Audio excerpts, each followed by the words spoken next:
Borobudur bukan candi Buddha. Kapan dan siapa? Misionaris pendakwah Hindu, Buddha yang terlahir di India masa pra-Islam masuk ke Nusantara, sehingga situs-situs di Nusantara disebut berdasar pada salah satu ajaran India. Bahwa benar Hindu, Buddha berasal dari India dan tidak benar situs-situs di Nusantara Indonesia berdasar Hindu, Buddha, sejatinya yang tergambar di situs-situs itulah, ajaran, yang mendasari lahirnya Hindu, Buddha dan Jaina di India. Fahami ini. Hinduisme adalah peleburan atau sintesis dari berbagai tradisi dan kebudayaan di India. Sintesis muncul sekitar 500–200 SM di India, dengan pangkal yang beragam dan tanpa tokoh pendiri tumbuh berdampingan dengan Buddhisme hingga abad ke-8. Dari India Utara, sintesis Hindu, ini tersebar ke selatan.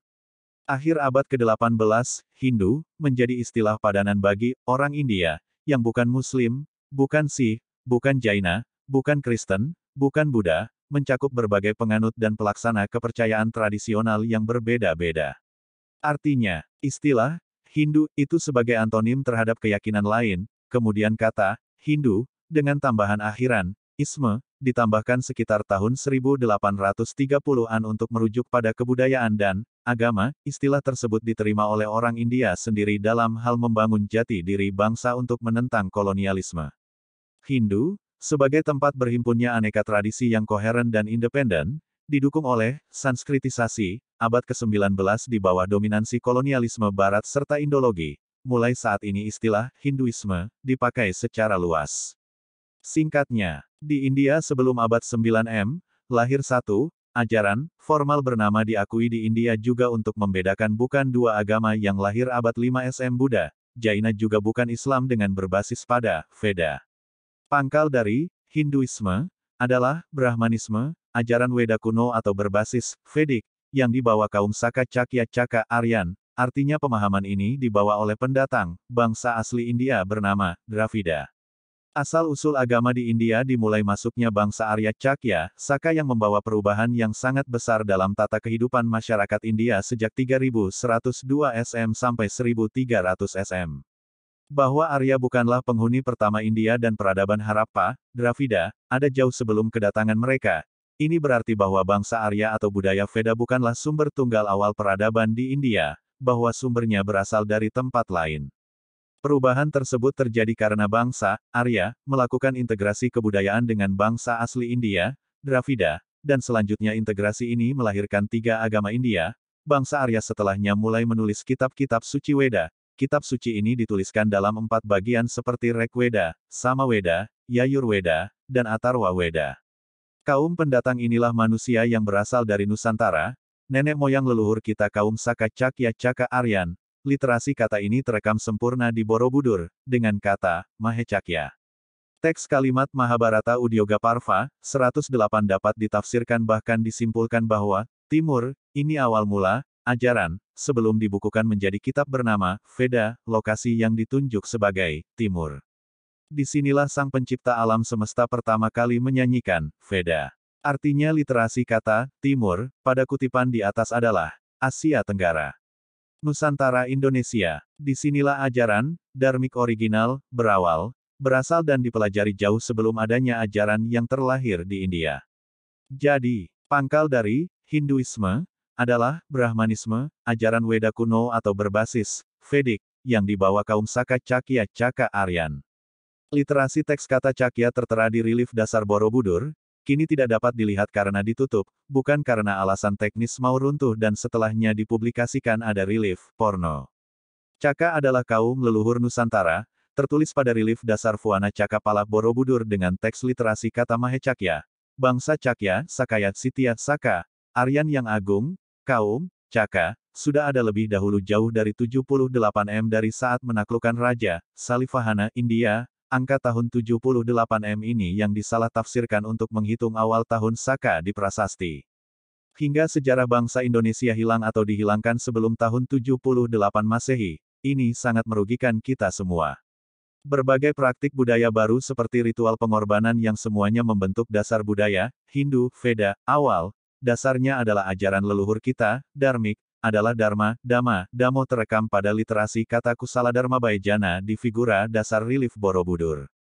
R.C. Markandeya, mengacu pada Epik Sanskerta Mahabharata yang terdiri dari 100.000 slokas berusia lebih dari 2.000 tahun berkaitan dengan nama Markandeya, Mahabharata 2, 82.70 tercantum tentang nama Markandeya, berkesinambungan dengan kata Tirta, sebagai berikut.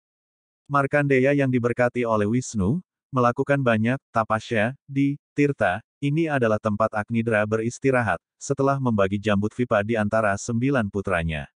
Dari kutipan di atas, dapat difahami bahwa nama Markandeya sudah ada ribuan tahun dan tertulis pada kitab Mahabharata. Nama ini nanti akan dipakai oleh RC di era selanjutnya. Kemudian ada tertera kata Tirta. Kata ini adalah kata yang sudah ada lama di Nusantara terdahulu.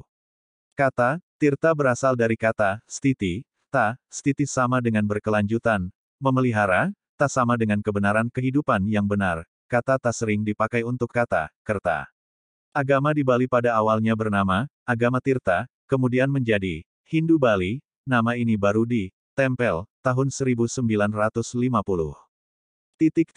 Fuana Cakapala kini terpublikasi bernama Borobudur. Ada 160 panel pada relief dasar Borobudur yang kini tidak diekspos. Bahasa dan ajaran yang mendasarinya asli ajaran leluhur kita, bukan dari India. 12 kata, Sevarga, bukan, Nirvana, Nibbana, dan kata yang lainnya adalah Kusala Dharma Baijana dan Mahecakya. Ini membuktikan bahwa di tanah inilah ajaran Dharma original, berawal dan berasal kini tersimpan sempurna di Bali. Di masa lalu dibawa leluhur kita kaum Caka, Saka, Cakya, Arya keluar Nusantara Indonesia. Raffles menamakan bangunan megah ini dengan nama Bore, ditambah kata Budur, dengan anggapan di dekat situs ada desa Bore. Faktanya tidak ada desa yang namanya Bore. Budur, bahasa Jawa diartikan purba. Padahal arti budur atau bidur bahasa Jawa itu adalah bisul. Johannes Gisbertus Kasparis, filolog Belanda, menulis dalam disertasinya 1954 memperkirakan pembangunannya sekitar tahun 824 M. Ini, perkiraan, bukan hasil kesimpulan berdasar penelitian ilmiah akademis. Kitab-kitab yang katanya mendasari desain rancang bangunan ini adalah Silpa Sastra dan Vastu Sastra dari India.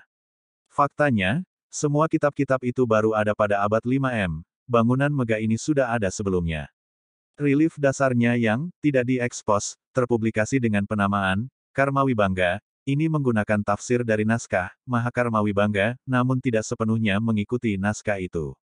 Bernet Kempers 1970, 151 dan 1976.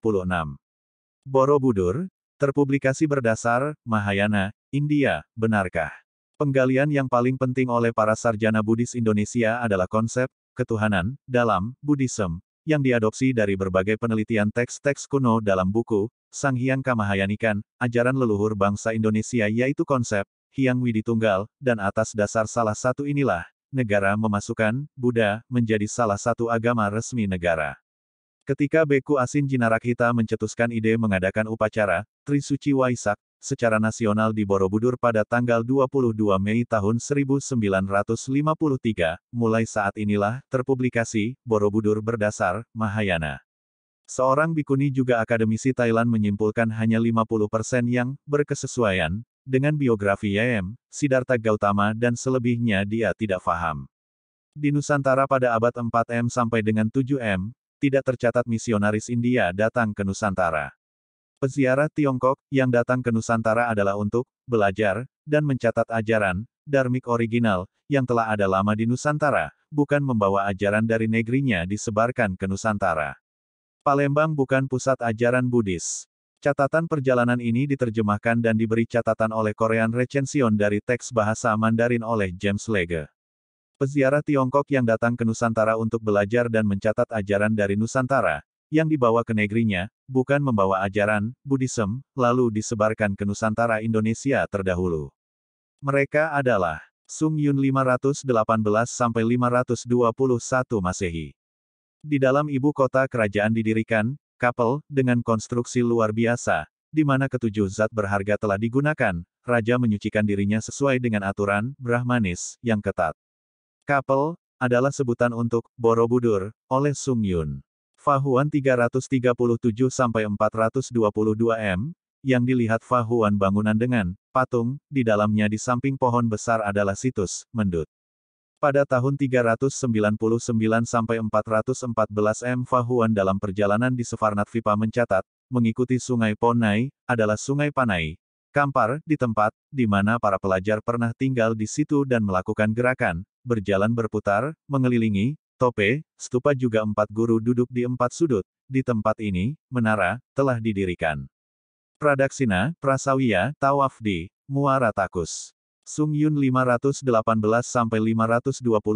mencatat adanya kekuasaan yang disebutnya, Saka Kesatrapas. Dari identifikasi koin diduga telah ada sekitar tahun 225 dengan gambar, tope, atau stupa Muara Takus. Pada tahun 602-664 Hyun Sang, mencatat apa yang dilihatnya di Svarnadvipa, di sampingnya ada stupa yang dibangun oleh raja, sekitar 200 kaki tingginya, di dekat ini ada tanda di mana Tathagata berjalan ke sana kemari. Huining 664-667 melakukan perjalanannya selama 3 tahun di Pulau Jawa untuk menerjemahkan sebuah sutra, tentang pemahaman, kehidupan setelah kematian, di Nusantara ini bernama, Sevarga, penterjemahan dibantu seorang pakar Jawa yang bernama Jenana Badra, Sevarga, bukan Nirvana.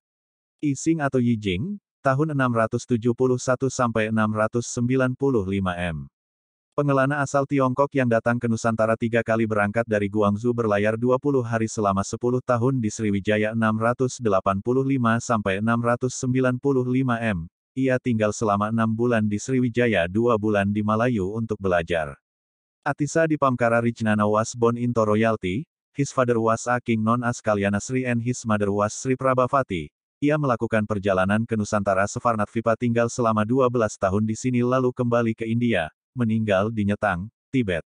Atisa di Pamkara Richnana adalah nama asli, nama lainnya Otis Diponkor Srigan tokoh penyebaran Mahayana dan Vajrayana gelombang kedua ke Tibet abad ke-11, terlahir dari Prabhabati Devi dan Sri Kalyan 980 Pada tahun 1013 Atisa melakukan perjalanan bersama 125 orang berlayar mengarungi samudera dan badai menuju daerah yang disebut Boga, sebuah negeri yang pada waktu tertentu jika matahari tepat di atas kepala menghasilkan efek tanpa bayangan, adalah equinox di situs Muara Takus bukan Palembang atau Sri Lanka.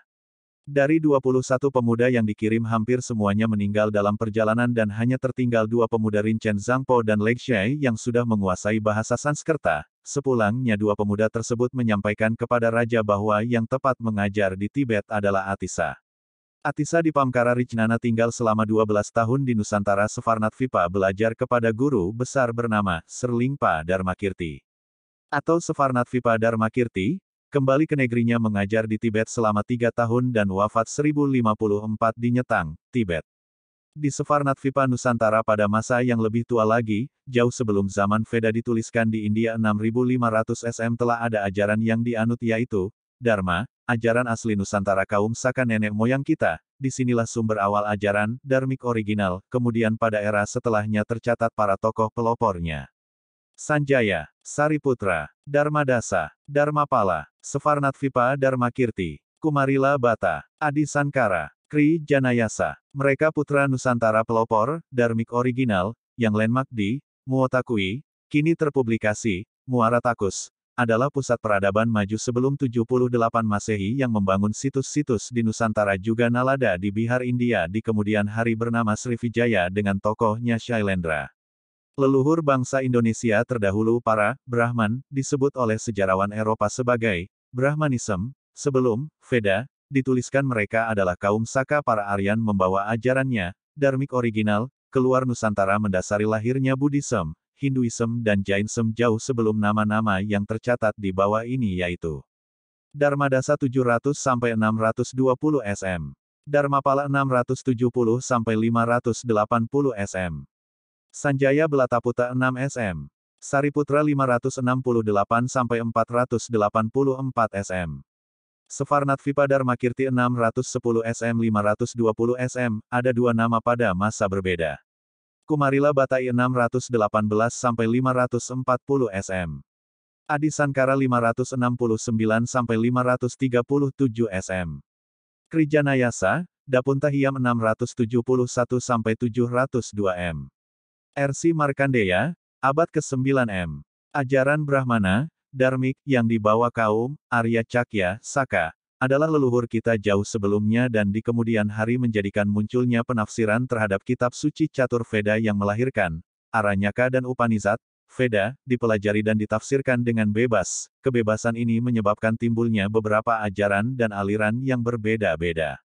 Pada tahun 563–483 SM, lahir Siddhartha Gautama tokoh Buddhism. Pada tahun 549–477 SM, lahir Mahavira tokoh Jainism. Pada abad 9 M, era Inggris di India lahir agama yang tidak berasal dari seorang pendiri atau satu titik waktu sebagaimana agama lain untuk membedakan tidak keduanya terdahulu juga tidak Islam. Di Svarnadvipa Indonesia pada masa yang lebih tua lagi, jauh sebelum zaman Veda 6500 SM telah ada ajaran yang dianut yaitu, Dharma, ajaran asli Nusantara kaum Saka nenek moyang kita. Disinilah sumber dasar utama ajaran, Dharmik original, di Bali tersimpan sempurna, disebut ajaran atau agama, Tirta. Jadi, benar Hindu, Buddha berasal dari India dan tidak benar situs-situs di Nusantara Indonesia berdasar Hindu, Buddha dari India.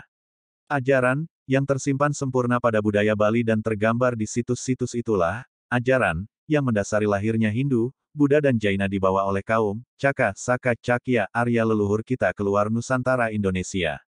Buana Sakapala, Sangharama, Mahavihariya Paratera Arya, Fuana Cakapala, Sangharama adalah tempat belajar pembelajaran, Dharmik original, di masa terdahulu jauh sebelum abad 5 SM.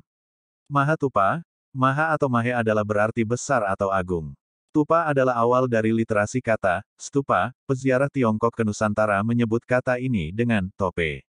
Arya adalah kaum Cakya, Saka leluhur bangsa Nusantara Indonesia maju terdahulu. Di Indonesia terdapat ratusan prasasti berangkat tahun Saka, ini bukti dan fakta otentik sejarah. Mahavihariya adalah tempat berlatih dan prosesi kontemplasi spiritual yang dibuat besar dan megah. Maha dan Vihariya digabung menjadi Mahavihariya. Kata, Vihara, berawal dari kata ini. Paratera, adalah orang-orang yang belajar atau sudah menjadi master pada ajaran, Dharmik original, disebut dengan Parateran. Fuana Cakapala adalah nama bangunannya. Literasi kata Fuana, Buana, 3 tahapan bentuk bangunan Fuana Cakapala adalah gambaran 3 alam kehidupan yang ada di dalam semesta ini yaitu, Trilaksana, disebut juga, Bawanatraya. 1. Bawana Langgeng, alam kekal. 2. Bawana Drio, alam lahiriah. 3. Bawana Triya, alam rohaniyah. Bawanatraya, adalah 3 alam kehidupan yang ada di dalam semesta ini, bukan Kamarupa Arupa Datu istilah India, kapan mereka kesini. Moksartam Jagaditaya Kaiti Dharma. Moksa, kontemplasinya dengan laku, tapa, atau topo, pengekangan diri untuk mencapai tingkat spiritual, brata, disiplin, tata cara dilakukan untuk bisa meningkatkan kualitas kemanusiaan. Dalam Sunda Wiwitan disebut dengan Buwana Niskala, Buwana Alam Tengah dan Buwana Nyungcung, Sasaka Domas. Budaya Batak Parmalim membagi 3 besar pola alam Buwana istilah Batak, Banua. 1. Banua Ginjang, alam sorgawi. 2. Banua Tonga, alam dimensi kita. 3. Banua Toru, alam maut. Moksartam Jagaditaya, kebahagiaan dunia akhirat. Moksa, kontemplasinya tapa topo, tapo atau samadhi, pengekangan diri untuk mencapai tingkat spiritual. Brata, disiplin, tata cara di Nusantara ini disebut tapa brata istilah Parahyangan. Topo broto, Jawa. Upasana, Bali menyebutnya tapo kenyago, di Svarnadvipa. Kamala di Sulawesi. Rincian prosesi kontemplasi spiritual ini tampil dengan arca posisi duduk bersila di atas bangunan Fuana Cakapala. 1. Toponing jasad. 2. Toponing hawa nafsu. 3. Toponing budi. 4. Toponing suksmau. 5. Toponing cahyo. 6. Toponing gesang. Leluhur bangsa Nusantara adalah kaum Saka, terekam pada kata Mahe Cakya, kaum Cakya, Caka, Saka. Ajaran asli leluhur bangsa Nusantara, Dharma, tampil pada literasi kata. Kusala Dharma Bayjana, berawal di Svarnadvipa jauh sebelum Masehi, tergambar di Fuana Cakapala terekam sempurna di Bali, mendasari tumbuhnya 3 agama mewarnai India, ini fakta akademis. By Santo Saba, WA +62 813213298787.